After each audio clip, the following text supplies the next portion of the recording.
La vidéo précédente, on avait parlé de l'EVRAS des enfants, donc ce qu'ils vivent à l'école, et maintenant on va parler enfin du rôle des parents, parce qu'en fait dans tout le guide, comme je te l'ai dit quand j'ai vu, je crois que j'ai vu une fois le mot parent et c'était pas encore quelque chose de très positif. Je me dis mais en fait ils sont où les parents, ils sont à quelle place? Et toi, tu avais vraiment une réflexion incroyable par rapport à la première lettre de Evras. Ouais. Tu peux nous en dire plus? Et je comprends tout à fait les gens qui ont des réticences ou qui sont potentiellement anti-Evras ou quoi que ce soit, ou qui se questionnent sur les thématiques Evras, parce que la première lettre du mot Evras veut dire éducation à la vie relationnelle, affective et sexuelle. On parle d'éducation. Sauf que on est à l'école. Les écoles sont souvent là pour dire on n'est pas là pour éduquer ton enfant, c'est de l'enseignement. D'ailleurs, on parle d'enseigner. Et donc, j'ai un bloc-notes ici. On dit éduquer, ça ne veut pas dire ni enseigner, ni initier, ni guider, ni même informer. C'est un mot bien spécifique. Et qui dit éducation dit figure d'autorité. Donc je vais y revenir. Mais au point où enseigner et éduquer, c'est pas la même chose. L'école, en Belgique, c'est nommé comme l'enseignement, par exemple, fondamental, ou l'enseignement supérieur. Et il y a des éducateurs au sein de l'institution. Donc on sent bien qu'il y a une différence, qu'ils ont des rôles différents. Et quand on prend la définition d'éduquer, éduquer, c'est aider quelqu'un à se développer et à s'épanouir. Et donc à développer les aptitudes appropriées pour aller vers un mieux-être. Et éduquer vient étymologiquement du fait de nourrir, élever, donc on sent qu'on nourrit quelqu'un et qu'on l'élève. C'est pas le rôle fondamental. Souvent l'école nous dit on n'est pas là pour apprendre les bonnes manières, ton enfant est un pollu, il est ici, il est là. Voilà, il y a un cadre, on est censé transmettre un savoir, de l'enseignement et des aptitudes. Et donc, éduquer veut dire quelle est la figure d'autorité reconnue, quel est le parent référent, peu importe qui ça peut être, quel adulte référent fait figure d'autorité. Moi, si je suis, je sais pas moi, dans le métro ou dans un restaurant, je suis pas reconnu comme figure d'autorité pour aller accoster un enfant, pour lui faire son éducation. Il fait ce qu'il veut dans ce contexte-là, et c'est pas à moi de juger, je connais pas le système. Et un enfant qui ferait un comportement, il était tout à fait sain et légitime, et enfin peut-être une étincelle de vie dans un système qui serait peut-être dysfonctionnant. Je peux pas interpréter, juger quoi que ce soit de l'extérieur. Ça tient compte de ce qui se passe, et c'est vrai qu'il faut accepter qu'il y a des rôles. Le rôle d'éduquer revient à la figure d'autorité et à qui on la donne. Alors, dans un système naturel, sans parler d'extrême, l'autorité, elle est naturelle. C'est pas quelque chose qu'on impose ou qu'on choisit ou qu'on dit j'ai une étiquette, c'est moi l'autorité. Non, l'autorité, c'est quelque chose qu'on reconnaît chez l'autre de par ses compétences, son expérience, ses diplômes, ses aptitudes et ce qu'on voit, les résultats. On peut mesurer ses résultats. Donc, on reconnaît une figure d'autorité parce qu'il semble compétent.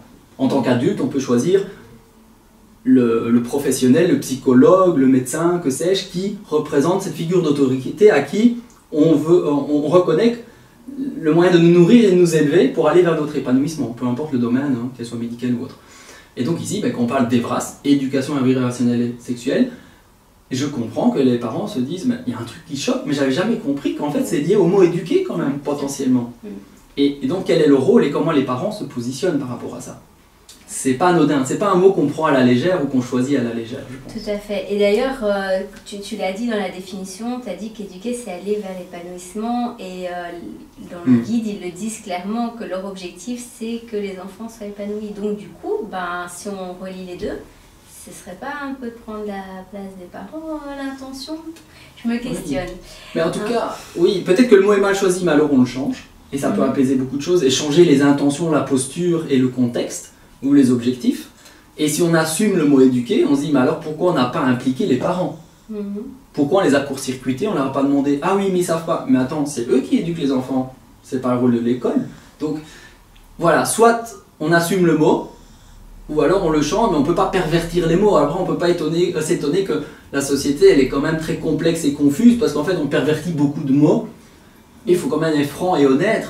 Et je pense que voilà, c'est le rôle des parents, il est là, c'est de s'en rendre compte et de se dire, et moi en tant qu'acteur, même si il peut y avoir plusieurs figures d'autorité pour mes enfants et que je les reconnais et que je les accepte, parce qu'on peut être, il y a plein de parents qui adorent l'instituteur ou le prof référent et qui ont confiance, qui créent du lien et qui aiment la méthode, la pédagogie, les valeurs, dire oui, vas-y, tu dis à ton enfant, je t'encourage, là c'est une personne de confiance, moi, en tant que père ou mère, je t'invite, sache que ça c'est une ressource en qui j'ai confiance. Mais c'est davantage aux parents de faire ça, c'est pas à l'État de se substituer au choix de valeurs des parents. C'est ça. Et donc, du coup, comment on peut reprendre notre place en tant que parent dans l'Evras à l'école? Je pense que la première chose, c'est déjà de beaucoup communiquer avec les enfants. Et pour ça, il faut aussi communiquer avec soi-même par rapport à cette thématique. Ça, on en a déjà parlé plusieurs fois. Si on n'est pas à l'aise avec cette thématique, on va bloquer en fait par rapport à ça. Et donc, moi je dirais déjà la première ressource de notre enfant, s'il y a des choses qui ne vont pas bien. Et donc, ça ne peut pas être dans le jugement, de l'aider à développer lui-même son esprit critique, pas être dans les c'est bien, c'est mal. Et s'il y a des choses, parce qu'on est dans une religion ou autre chose, qui sont des règles qu'on suit, c'est bien aussi de dire ça c'est ma manière de voir les choses.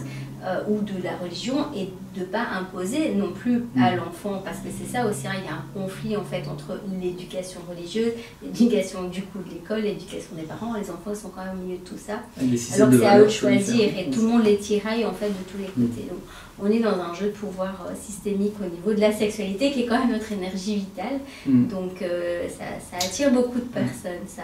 Tu vois d'autres manières où les parents pourraient reprendre leur place? Pour revenir à ce que tu disais, c'est vrai que le rôle des parents est fondamental, parce que si on n'est pas à l'aise, on ne sait pas en parler et on se sent bloqué. Et si en plus on voit que d'autres vont prendre l'initiative, mais on n'est pas d'accord parce qu'on n'est déjà pas à l'aise avec soi, et qu'on dit oh, les institutions, l'État, l'école ou des professionnels vont prendre ce rôle que moi-même j'assume pas, ou que je prends pas je mets pas un doigt dedans parce que je me sens pas équipé et suffisamment développé pour prendre cette place. J'imagine le mal-être des parents. J'y arrive pas et je veux pas que ce soit les autres, mais les autres avancent. Et donc on a un système dynamique. Il y a quelque chose où, de toute façon, les choses sont en mouvement, le monde évolue vite, il change vite. Nos enfants, ils rencontrent plein de gens. Ils ont un réseau très large. Ils passent plus de temps à l'école qu'à la maison. Et donc il faut savoir qu'ils sont confrontés à plein de choses. Et finalement, ça demande juste à dire, ok, je m'éveille et je prends j'accepte de me mouiller et de faire un travail sur soi. Parce que si on ne fait pas un travail sur soi, les enfants disent souvent, oh, ça serait bien de faire de l'Evras avec nos parents, parce qu'eux, ils sont coincés. Oui, tout à fait. Donc je pense que les parents doivent faire leur part, et puis ça va assouplir beaucoup de choses. Oui, tout à fait. Et quand en plus on a une communication entre parents et enfants, en fait on désamorce déjà ce qui pourrait se passer à l'école. Bien sûr, je pense à des parents qui sont ouverts d'esprit, parce que les parents qui sont dans un système sectaire, là aussi on est contre l'enfant, surtout dans deux systèmes en fait qui sont tous les deux sectaires, et donc c'est pas évident pour lui de s'y retrouver.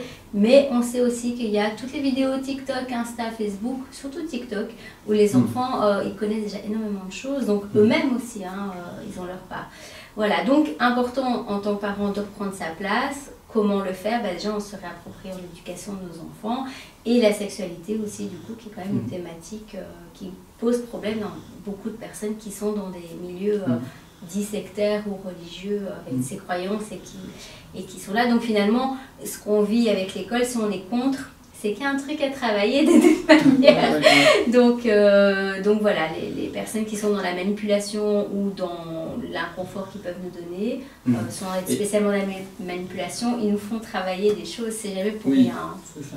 Donc, et puis quand on parle, tu dis reprendre l'autorité, quelque part c'est pas un truc qu'on prend, qu'on décide, et c'est juste de dire j'accepte qu'il y a ce rôle qui sera de toute façon là, et moi je m'impliquer en fait, parce qu'on n'impose pas par contrôle, obligation, totalitarisme, que sais-je, quelque chose, parce que finalement on ne crée pas de dialogue et de communication avec soi et avec ses enfants. Donc c'est vrai que parfois le mot même autorité est difficile à comprendre. Voilà, c'est pas un pouvoir sur l'autre, c'est une reconnaissance. Et si on connaît le guide et qu'on décolle l'intention dans les vidéos qu'on a expliquées avant, on a une longueur d'avance, et donc le pouvoir ou le jeu de pouvoir qui a été mis en place, il est débouté. Donc c'est cette manière-là de prendre sa place et de s'intéresser aux choses. Si on le perçoit, et en tout cas que les gens qui s'investissent et qui lisent des documents Evras et disent ah mais je perçois des choses, c'est vrai qu'on n'est pas victime du système, ça met en mouvement des choses, ça révèle, et on dit ben voilà, en le lisant je comprends, je fais la part des choses entre les systèmes, l'enseignement, l'éducation, et dire quel est mon rôle et comment je peux accompagner mon enfant vers son épanouissement, pour lui donner une variété plus grande de diversité, de facettes de la vie. Voilà.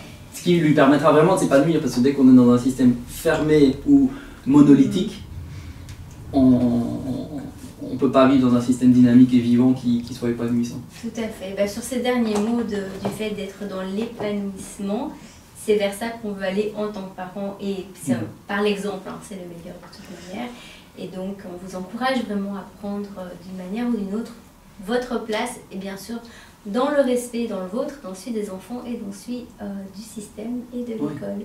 Et donc on se retrouve dans une prochaine vidéo avec une autre chouette thématique. Et de nouveau, collaborez avec tous les adultes, les professeurs, les systèmes, les institutions. Investissez-vous pas qu'avec votre enfant, mais dans tout le système dans lequel votre enfant est, parce que les professionnels ne demandent pas mieux d'être accompagnés, entendus, souvent de travailler en équipe.